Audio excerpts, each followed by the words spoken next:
definitely more for it. It will be in a freezing room in a minute. Change of time. So should we get started? I think we're just missing Mark today. And Notes. Mark normally does the notes. right. Does anybody volunteer? And then I sent around a proposed agenda. I thought it'd be good to review our community survey results, what we have so far. I was hoping for an update on the listening project, Yes. where we are. So And then, are you ready to talk about the ABC of finance or not? Okay, we could talk about that. Is this our last meeting? Oh, is it? Oh, okay. We have to do it now. Okay, so maybe we'll talk about next meetings and then go into draft budget. Perfect. Okay. I wonder if it would be a good idea to see in this. The bridge is definitely floating. Okay. Okay. Okay. So so the community survey has been running for I think 2 months, and last I checked, we had something like 40 to 50 responses. I realized we probably should have added a question that says like, are you affiliated with this school site or just a member of the public? So we have no statistics on who these people are, even anonymously, like no demographic information. So other than that, I saw we had something like 19 different like responses and ideas of topics that people are interested in. We can probably run it through ChatGPT and summarize some of the questions on there, but I thought some of them were quite thoughtful and in general, just quite thoughtful and productive questions. Depending on how we're doing on the listening project, I think, going to the different school sites, I think we should make a decision on how much longer to run this survey and then close it out and then share the results with the public or with ourselves and then with the public as well. And I think that'll help to drive our agenda for the 2025-26 school year. So as far as I know, we were able to meet both Crittenden and Graham, two middle schools. And I'm assuming, I know for Graham, Constella, there was a survey sent. I don't know, I'm not a Crittenden parent, so it was sent. And as far as elementary school goes, I think you did, Bob. Not yet. Does anybody have that pulled up? Let's take a look and inventory which school sites we haven't gotten yet, and then just put in a plan for who's gonna. So I know that I personally tried to get in touch with Castro and Mistral and Stevenson, and I wasn't successful in either of those. So that, as far as I know, that hasn't happened. I know you went to Lendell, and I do not know if any other elementary school was touched. You said Mistral, Stevenson. Was that? Was And also, I was reminded by multiple parents that Constella is not the best source to get feedback because it is 1/3 of the parent population. That's what some parent told me. And there are also a lot of people who are not necessarily, to your point, that are you with this, who are not necessarily currently with the school as well. There are a few parents who are already passed out, maybe on Constella. I'm assuming they don't care about Constella email, but I just wanted to put that out. So that's a couple of teachers and even some vice principals suggested that we can include that in the regular superintendent's message. The principal's message. They can send a link. Some people suggested social media if you want to encourage more feedback. I didn't want to give a go ahead before talking to everyone else and to the district if we even want to do that, because there is a concern that it's not it's a survey from the advisory committee, not from the district. We don't want to be coming, like Rebecca said, you want to be coming out as that we are partnering with the district to have this survey, although we are going to schools and talking to them, and our information has always been that we are partnering with district on this initiative. I think I went to one superintendent's coffee as well. Not superintendent, sorry, the principal's coffee along with the PTA. I think you went to one. I went to several, yeah. Yeah, so I think we've done that as well. Are you able to pull it up? It's not in the folder now. Oh. Where the file is. Is it not on the listening project as a tab? Oh, that Yeah, could be, hold on. Yeah, is it? Yes, tracker, I got it. All right, thanks. So, yeah, the only places we didn't cover, Castro, Bab, Landals. I have talked to Mistral and they, send it out via Constella. They don't want us Yeah, to. because that's one thing we really wanted to get. Yeah, Yeah. so they did. I have no notes on Montaloma and no notes on Stevens, although I doubt. Yeah, I mean, Stevenson, but I'm a alum, Stevenson alum. You know, You talked to them, right? I couldn't get in touch. I Oh. I know the PTA person, but I didn't get any feedback. So, or set up a time, all that. They said we already over, or they Okay. said maybe since I got maybe next school year. Okay. Stevenson gets really busy with stuff. Yeah, I mean, given that we're at the end of the school year essentially, we don't, there's some lessons learned for next time we do a survey or next time we do an outreach. And I think, so I am scheduled to speak to Bob next week. And actually this evening I'll be speaking with Imai Elementary PTA meeting. So at least we'll get that one. So it's Castro, Lindell, Montaloma, and Stevenson that we just were unable to reach. So Yeah, I spoke with the PTA president, Which one? just the president. At Landals. Former one, the Landals. Oh, okay. oh, you did, okay, Yeah. But, yeah, not the whole PTA though. okay. Well, I guess were you able to ask the PTA president to send on our survey link at least, or do the intro to more than? I remember being a recipient of. Okay, Yeah, they they did- should have got. Okay. Yeah. okay, great. So I would consider that. Stellar. Yeah. I would consider that a success. Yeah. Yeah, cause what was the other site that, Andre, you said you had, they had sent out the info, but not Mistral, okay, so yeah, I would consider that done. Yes. Okay, so it's just 3 sites that are outstanding, Castro, Montaloma, and Stevens, so it's with yeah. We'll do better next time. Yeah. Room You for know, improvement. there are different suggestions, but I didn't wanna. Yeah. take- Okay, so kind of in line with this, let's talk a bit about our next meeting, and I kind of assumed that we would pause during the summer because the school district is paused, but then, so I don't know, what do you all think?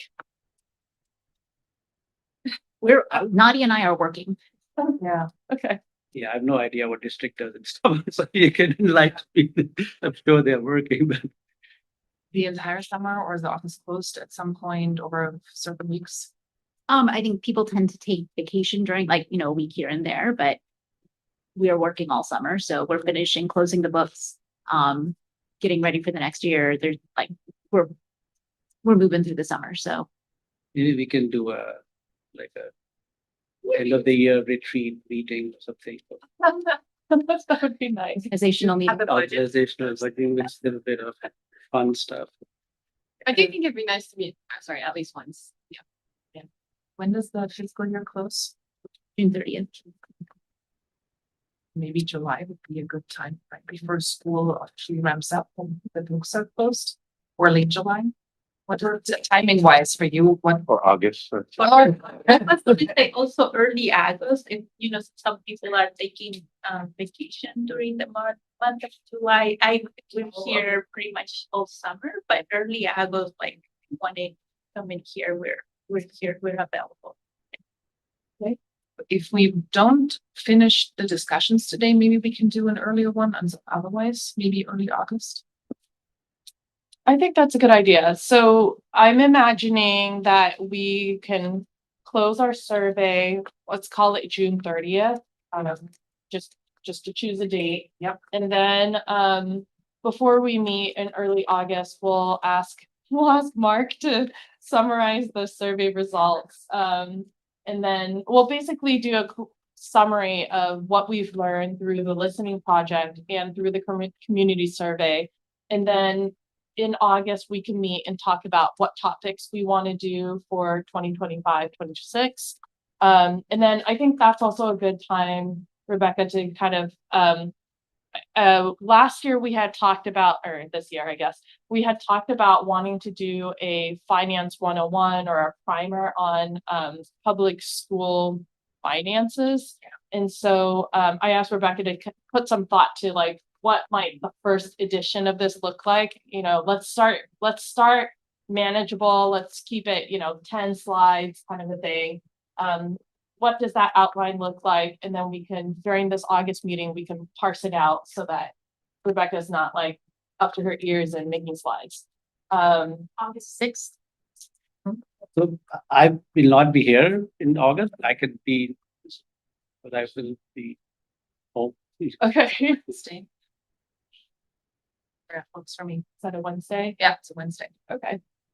Well, if we have it at 4:15, then you can dial in at a kind of I deal. don't know an where hour. I'll be yet.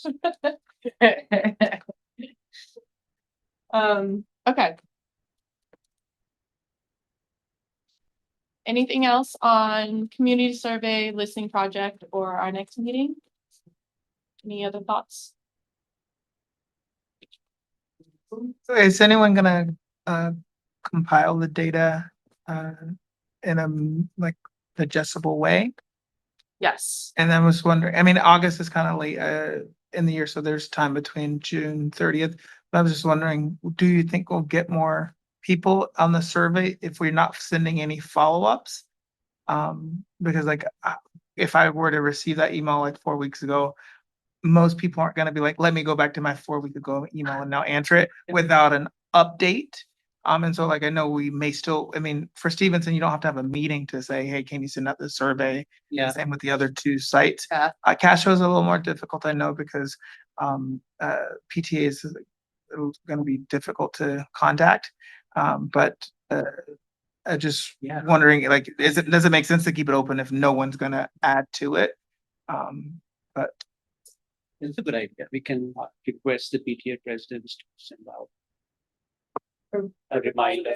Yeah. Maybe we can add that demographic of like, do you identify as, which school site are you associated with, or are you a general member of the Yeah. public? yeah, it'd just be something, yeah. Do you? Okay.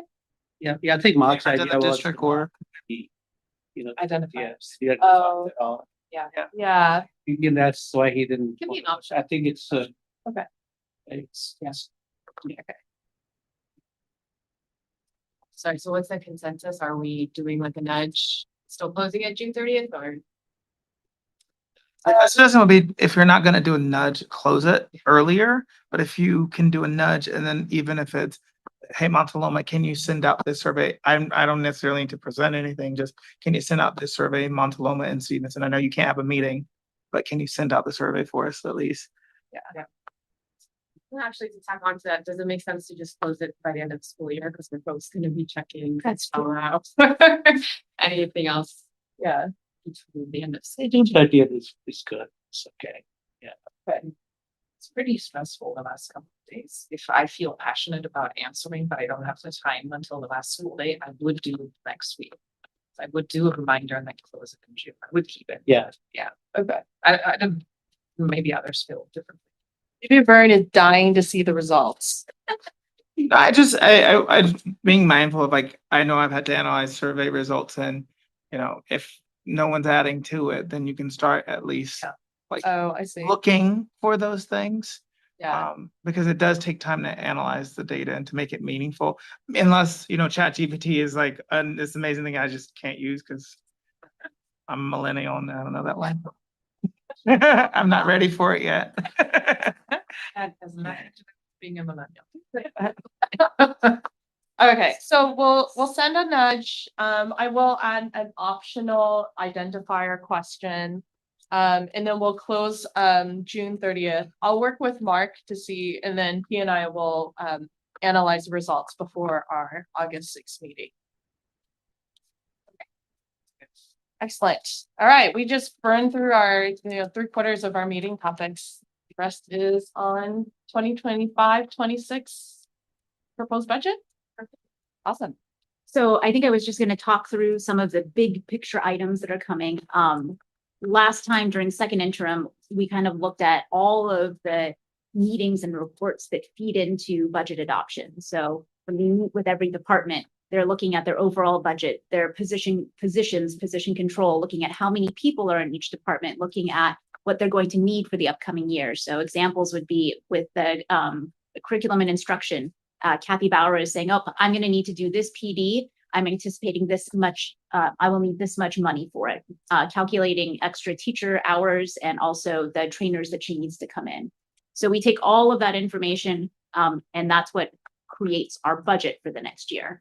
One thing that we are adjusting is our AV growth. So remembering back to probably our very first meeting together, we talked about how assessed value really accounts for income from the district. It's our property taxes.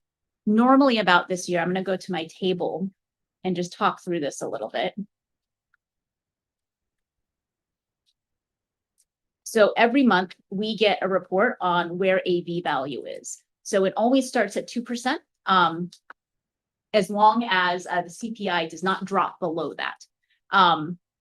So right now, for the month of May, we're at 2.86.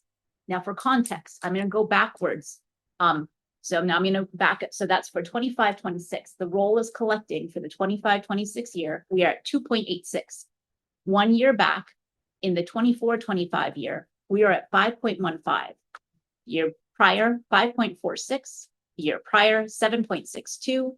The 21-22 year, 4.28. And in the 2021 year, 10.57. So right now, Annualized number or what? so that annualized up until May.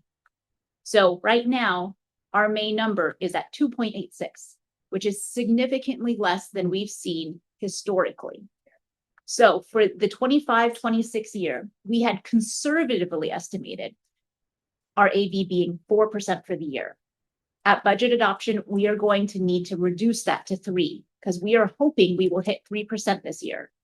So when I read the numbers backwards, normally at this point, we're sitting good at probably 6%, and we're increasing what we think we're going to get. Historically, the reason we've always been conservative is because you never want to overplan how much revenue is coming in. And even at 4% in years past, some of the broader community had says you are undervaluing AV growth. We said we have to be conservative, but here we are right now. We said 4%, we're backing it off by 1%. So 1% is about $800,000. Something also to keep in mind with AV growth is it compounds. So it's the percent this year, then the next year it compounds on top of that. So when we lose a couple of percent in our budget in the 25-26 year, it follows forward and impacts the out years as well. So we adjusted our AV growth for the 25-26 year down to 3%. In the years out, we're leaving it at 2%. So even though we felt we were being very conservative, this is the first time in many, many years that we are this low for AV growth. What that means is when we're looking at our multi-year projection, we're low in the third year out. So next year, we're going to have to look at, and the benefit of, and I think the district and the board needs to have credit for keeping a high reserve. Yeah. So the reason we have a high reserve is because of this property tax volatility, right? So we were doing great and now all of a sudden we're not. So because we have a high reserve, that means we have a year to kind of make adjustments.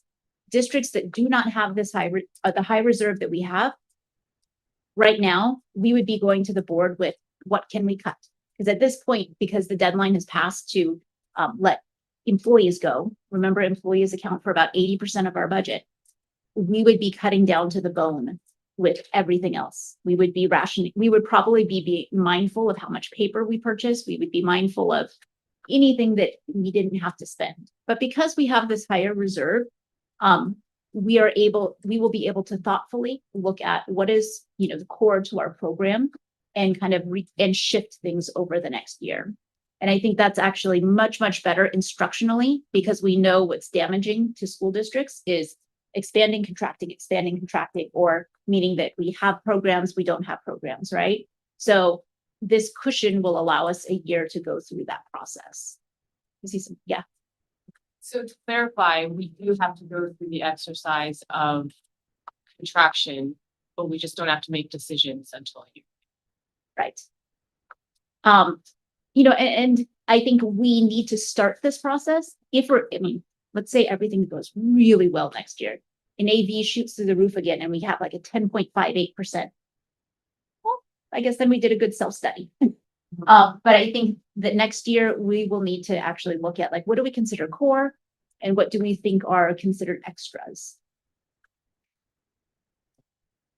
Correct me if I'm wrong, but I think what you showed me yesterday that the county assessor's office also expects over the next few years, the AV growth is going to be around 2 to 3%. Did I read that wrong? I don't know if the count. You didn't read, I read it wrong. That's okay. I think we're in our budget saying 2%. Over the last 10 years, we haven't dropped below 2%. It is possible that we go below 2%. But that would have to be it would be an unusual circumstance. But I think other things to kind of keep in mind with our AV growth. So June is the end of the fiscal year. We'll get our final number. But when Nadia and I are watching AV growth, we get that number in June, but it continues to fluctuate. It has, in years past, it's gone up by 1% or it has gone down by 1%. So $800,000. So we're kind of in between. So we're aiming for 3% and hoping it doesn't drop. I think part of the questions are, why would it drop? People are saying our building is not worth as much as you're assessing it at. And they're coming to the assessor's office and they're contesting it. So that is still part of the role correction that can occur. Yeah. Which other highlights?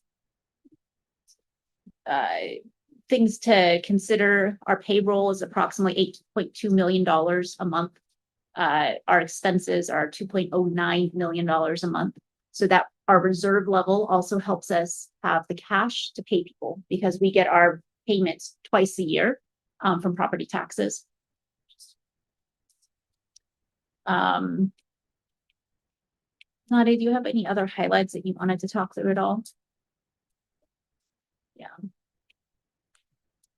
Maybe federal funding has come up a few times. At the last board meeting, we did a presentation on federal funding impact on the district. So it's fairly limited, $2 million, very needed $2 million, but we are in the same position as every other school district in the state. In fact, we're a little better because we are a basic aid district. We're not as heavily reliant on Title I funding. I think we could absorb that, where in the future, we would need to think about our food service program. So it's guaranteed for next year, but the years out, we're still watching and waiting to see what happens. California is different than other states because we have the free and reduced lunch, which is provided by the federal government. And then layered on top of that is the state. The state kicks in money and says, even if children are not on the free and reduced list, the state is going to cover the rest of the expense. Where we are in child nutrition right now is we get a meal cost. the cost per meal has to cover the labor, the kitchen infrastructure, the food. Food has been raising in price, so that cost that we get per meal does not cover the actual cost of producing a meal. In the most recent years, they had the KIT grant, the kitchen infrastructure grant, and then they had a buy local produce, which you've probably heard that the federal government cut. Those grants helped keep the food service programs cost neutral. So what we're going to be watching in the out years is what's the funding going to look like? We'll be watching what the state does. And then depending on what happens, either we continue with Meals for All, or the districts may have to make decisions. Are we going to continue Meals for All, or but it's a very expensive proposition if that funding is reduced. So that's a, sorry, no, go ahead. That's a district by district choice, not a. No yet. So right now it's a state. It's funded by the state. Everyone does Meals for All. You were saying it's guaranteed through the 25 to 26 schools. And I'm sure we'll hear lots, by mid, like December-ish next year. A TBD for the outer. Correct. That California universal meals, Yes. and then that's might end 26. It potentially, One of the maybe budget items.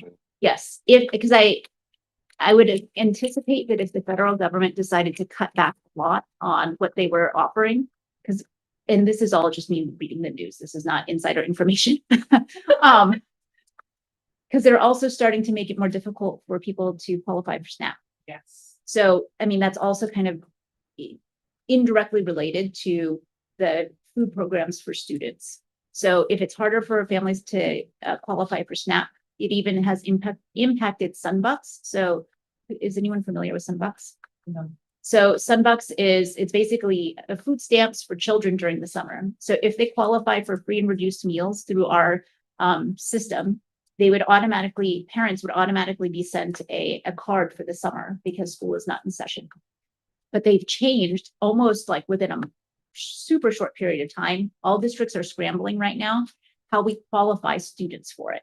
So it used to be automatic qualification. If you qualified from the year, you get the card.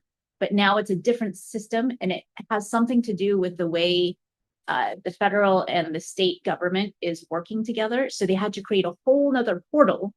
And that new portal is school districts have to input the information manually into this portal. And we're not even quite sure how to get to that portal right now, but we're going to start. We have the application and we're starting to figure out who can start to help families, fill out this application. So this is it. I think it's just kind of part of the moving pieces right now and how districts are trying to quickly respond. You may want to talk a little bit about TK. We hire a lot of Yes.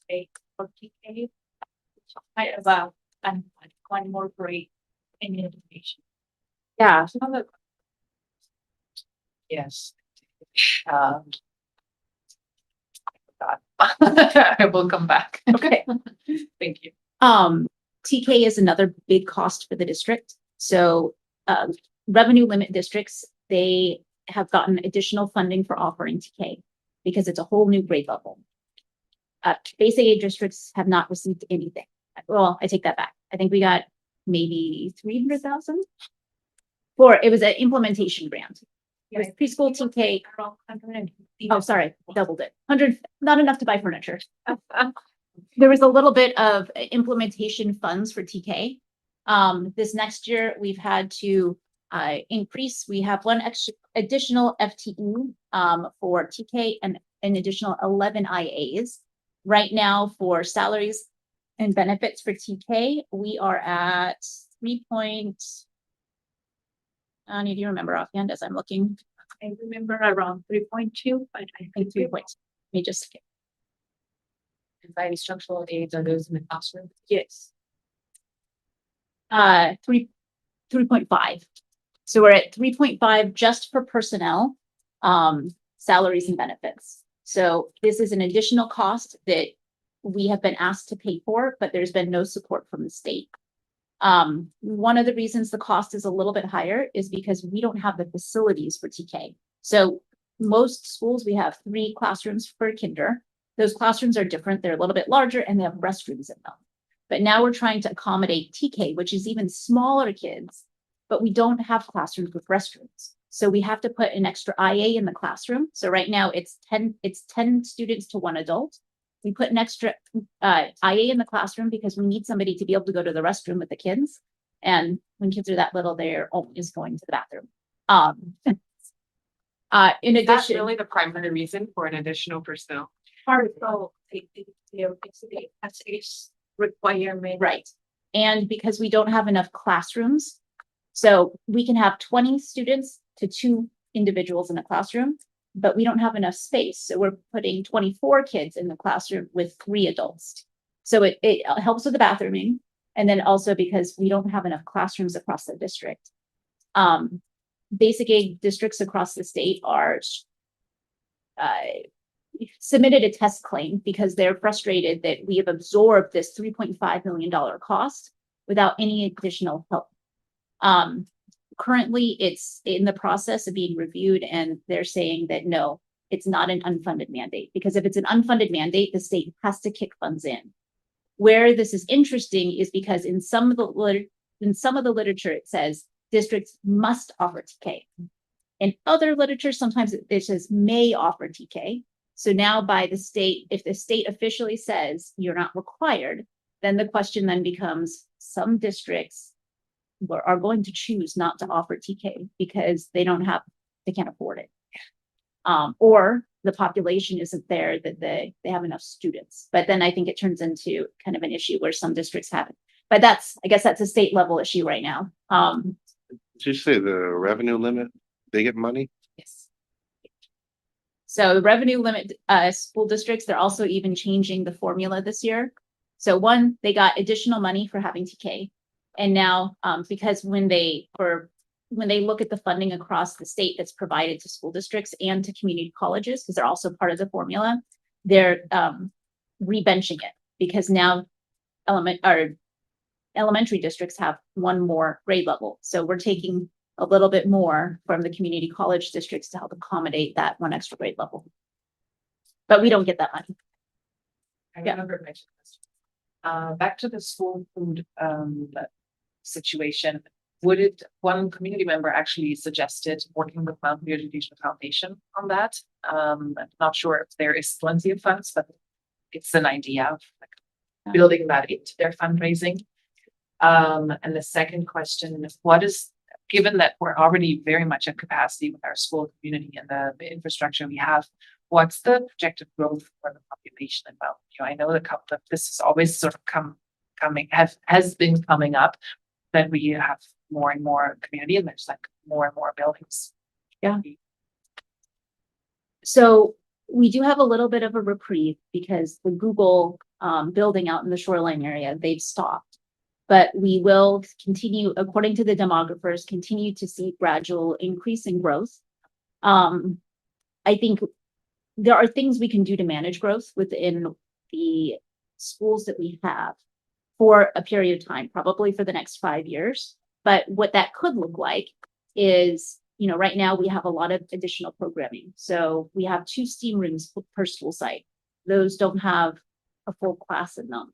At some sites, we're already starting to do this. BTB, for example, used to have their own classroom, but now they're sharing with a teacher. So after school, a regular classroom is being used for after school care. I think we can accommodate the growth, but it will probably require us to have some flexibility with school boundaries because some of our schools are not completely full where others are. That's the question. Oh, sorry, so regardless of the incoming funding situation, Mountain View Lisbon has decided to move forward with TK.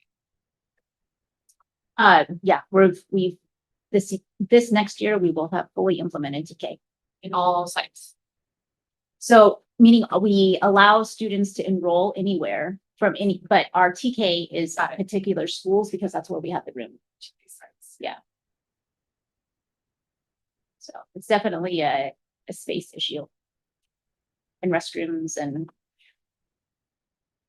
I think the other piece for TK that we have to be strategic about is their restroom needs to be separate from the rest of the students. So we have to get them close enough to the restroom and then make sure that we don't take away the main restroom for the rest of the campus. So the 3.5 million, is that because if there's already TK happening now, but that's projected incremental for next year for growth or? That's total. Oh, total. But that's not 100% new to the. No. Which is this year, which is have to figure out what instruction rates kind of meet the standards from the state. Oh, it's new standards. This Oh, just the under- implementation Okay, standard, got the it. adult ratio, the class. I see. Oh, there was like a transition period where we're Right. not, where we're ramping up. Yeah, got it. I think other highlights, I can't remember if we talked about this with this group or not, but out of the superintendent's office, there was $700,000 worth of budget reductions over the year. So that was big. Most of that it was good. I mean, it was positive because most of that was actually absorbed by other spending that needed to happen during the school year.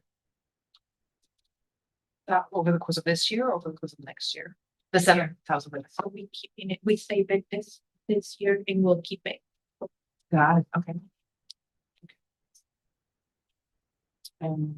The budget overall, I believe last time we said you were gonna share a draft with us. Are we still seeing that, or is it in August? Of the The budget draft. So the budget will be available for the public review on Friday. Oh, perfect. And we have a hard copy in the front desk, and it's also available over in the website for the public to see it. We also have the budget overview for parents for the LCAP. So it's going to be available. in the can. So this is a draft 25, 26. Yes. What was the $700,000 budget reduction? What were the categories that were saved on? And then what categories absorbed that extra budget? mainly contracted services for the 700,000 out of the superintendent's office. Absorption, we had a lot of increases. Staffing, so we had additional staffing that was added for special ed during the year. I would say that accounted for that and more. Thinking about the special education, will continue to support the student needs in next year. We will see a jump in special education. Well, Next year, we're seeing an increase into special ed for 2.7 million. To give it a little bit more context, so we think of major expenses, we say our stepping column. So every year, salaries and benefits go up. That's about $700,000 for special ed, but special ed is increasing by 2.7 million. So then part of our conversation is, why are we seeing that increase?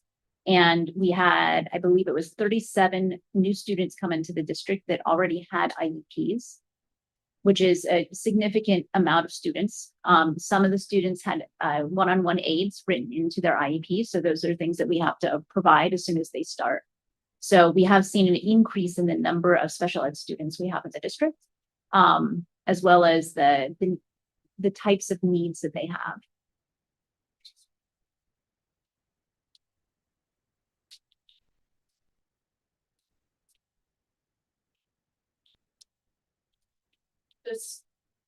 Does the sources of funding increase with special ed students?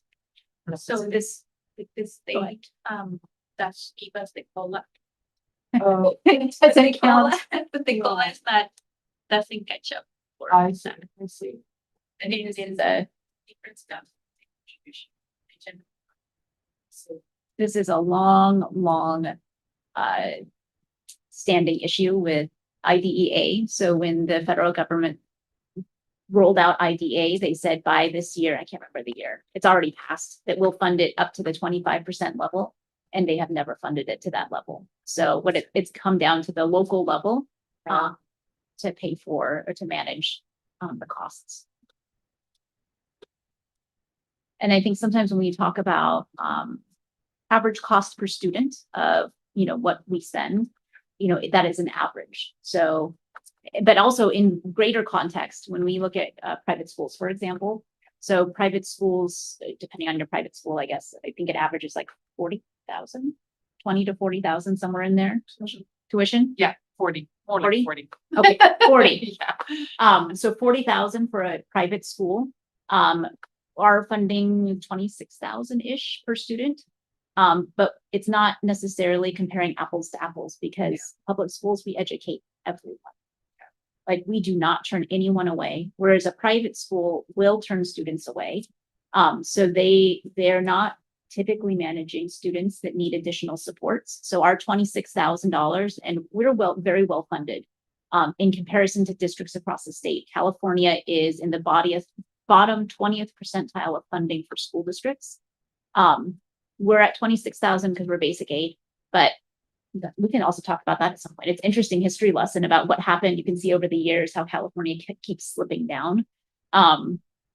We are not in that boat because we are basic aid or a basic aid district, but 26,000 is the average per student, but that's not it. We have students that we also send to non-public schools because we don't have the capacity to help the student within our school right now. Their needs are so exceptional that they're better served because we in another school in which, it's a private school in which they have other supports available.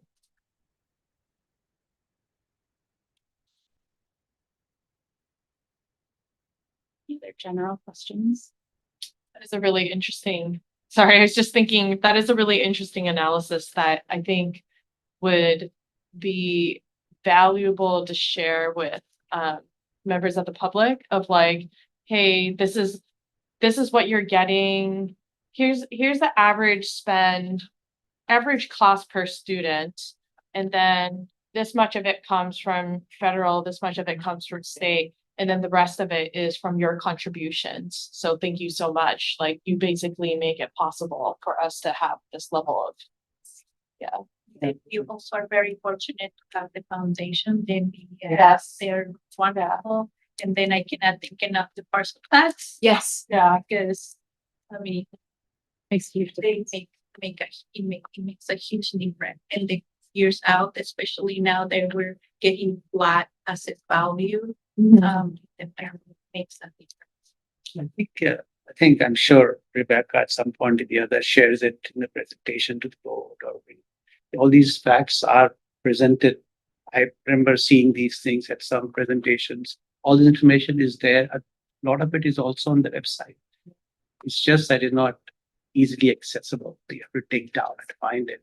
That's why I brought up this whole idea of having something which is very easily, visible and for parents to just check. And then that's very important for us to do that. I think that step is I feel very useful. Something exciting to share with you. You do? Yes, at the last board meeting, I think we'll have different layers of communication. I know that Rebecca is working on kind of the overview of like the first look for parents that just want to know the basics. For the second layer, the board approved, we brought a contract for ClearGov. Oh, cool. That's what you're So talking about. Yeah. we're gonna try to ramp that up during the summer, but it's Awesome. the idea that people can slice and dice their budget. Yeah. So we upload our DAT file. We have to create the skeleton. Yeah. So we'll be tinkering with If that. you need help, I'll help you. Oh, great. Yeah. Great. Yeah. Because that We'll give you our password and say whatever you want to see. if you can, if some parents and community can go around and play around with it and say, hey, Amy and we have this special ed project and it's not being funded and school is doing that and we have so many kids. I think it's fantastic, right? Because if the district is spending money on special ed and IEPs and all that, making that happen is excellent. If district is hiring extra person to take the kid to the bathroom, all that stuff, right? Which doesn't come out that this is the budget which is there. And if you can look at what MVF is giving, or even if that's a different ballgame, but if they can show all these things, the people, all they want to know is that it's being used for, most of the things are being used for good for my kid. And I think if they can do that, have access, they'll be able to rattle these numbers to all their friends and family in other districts, right? right? I might have spent 26,000. Yeah, I think Yeah. generally speaking, a little more transparency the better.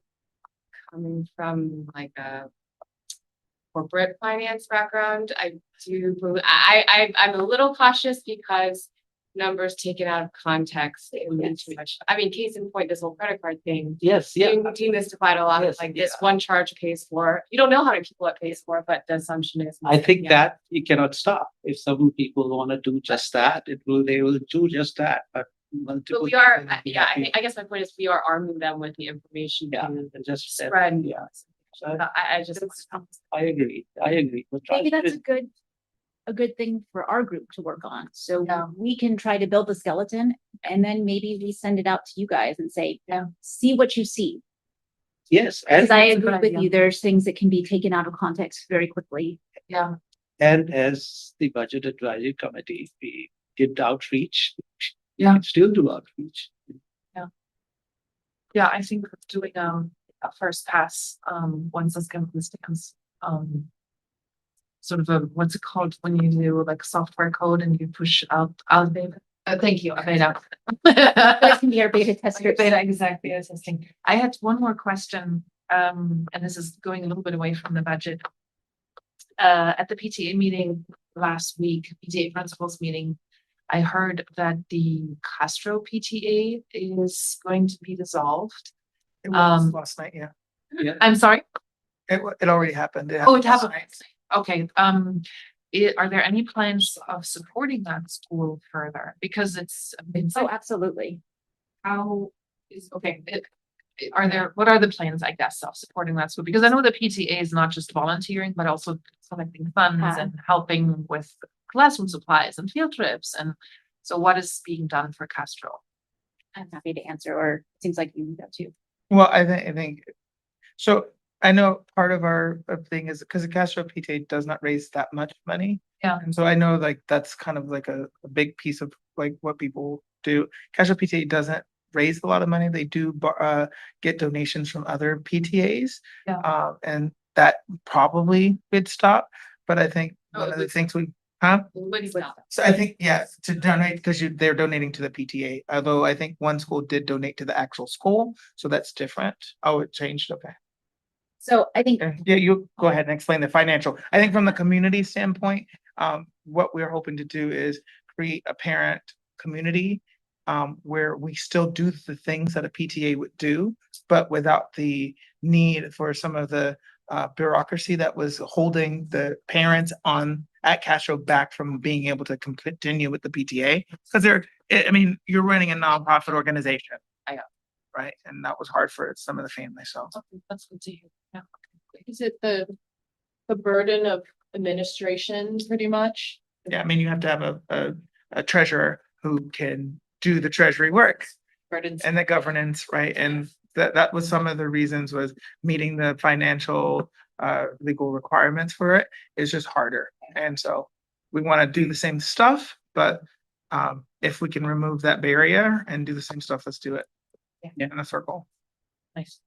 I mean, so exactly what Fern said, they're still gonna have an active parent community. It's just not going to be through the PTA organization where it has the bureaucracy and the burden for the parents. And technically PACT is not a PTA organization, right? It does similar things. It's a nonprofit, but it's not PTA associated. So we're gonna make it work. Sounds good. Awesome. Now that you're there. Yes. Almost forgot. Yeah, you're in full Yeah. regalia. Yeah. Amazing. Well, now we know why Castro never got back to us. Yes, Yeah. yeah. That's what I was ending, and I wasn't sure if it was public knowledge yet, so I didn't want to say it, but. Well, I don't know how public it is, so please don't spread it across the room. I know it was announced at the PTA principals last week, but maybe don't spread it around wildly because I've heard it's public. I think it is public. I mean, the PTA meeting is public to anyone that wants to join, to listen. Right. I think it's I think it's more about having an organization that serves the parents that are there. Yeah. So. On the budget stuff, Do you know off the top of your head what the projected loss fiscal year is next year? Yeah, I think, you know, when we were talking about like what we wanted to potentially do for next year is, you know, adjusting, it's about 6.5% of our budget. Okay, so there would be immediate adjustments felt in the next school year, because I thought we had like a year of. Yes, we have a Keeping all year. things constant.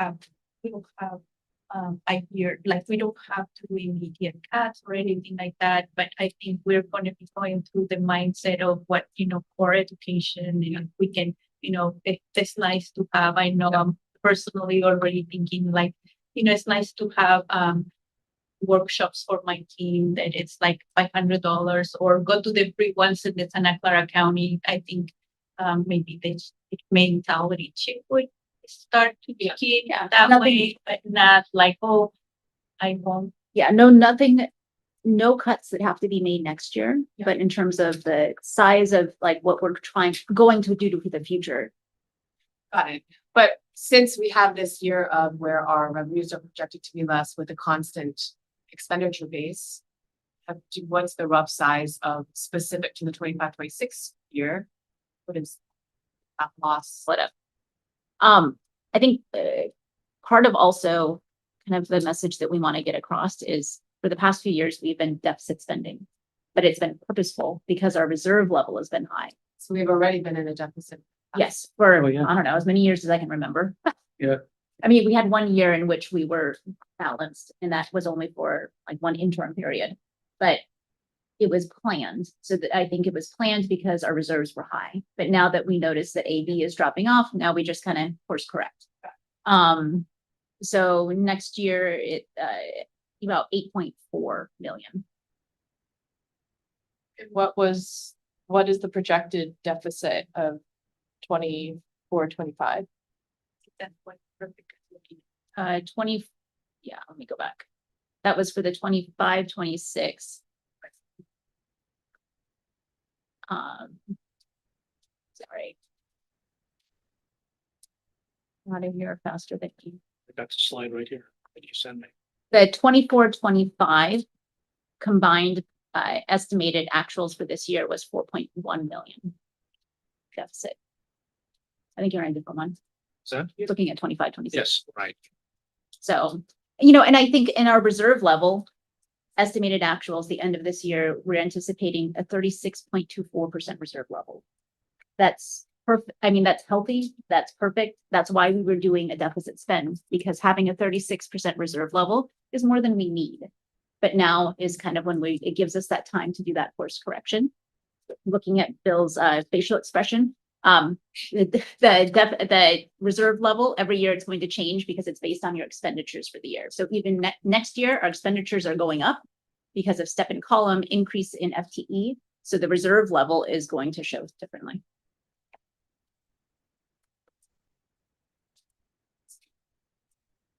And then we'll post officially on Friday. I really like the idea of meeting in the summer and then kind of talking through what communication is going to look like. You guys can be beta testers for the ClearGov, and then maybe we even get that high level budget overview ready. So beginning of the year, it kind of gets. Yeah. Oh, this is from the email. Okay. Thanks. Yeah, thanks. Okay, That makes sense. That's great. August 6th is on the calendar already. Yep, sounds great. So, we're ending on time, even though we started a little bit late. So, if there are no other questions, I think we can close out the session. Yeah. So I wanted to say that we, as a committee, I think we worked hard. I feel, especially the co-chairmen, Great. and I personally feel like now we've got a footing. Hopefully, you know, I think I'm proud of the committee personally. You know, I always brag about all the things that we have some really good growth. You know, good complement each other, and district support has been fantastic. I think it's great. So it's a good partnership that we have developed. Yeah. Absolutely. Thank you for saying that, Vivek. I definitely appreciate everyone's contribution here, the level of engagement, of passion, of willingness to listen, I think is fantastic in this group. And then the collaboration with the district, the superintendent office. This has been a really great experience, and I hope everybody feels really good about our first year as a budget advisory committee. And I want to thank Rebecca. Her accessibility has been fantastic. Yes. And Superintendent Lappert has been here. Accessibility for the district and the board has been really good. I think it in going forward, if we can communicate that to the community, it'll be. It's very good.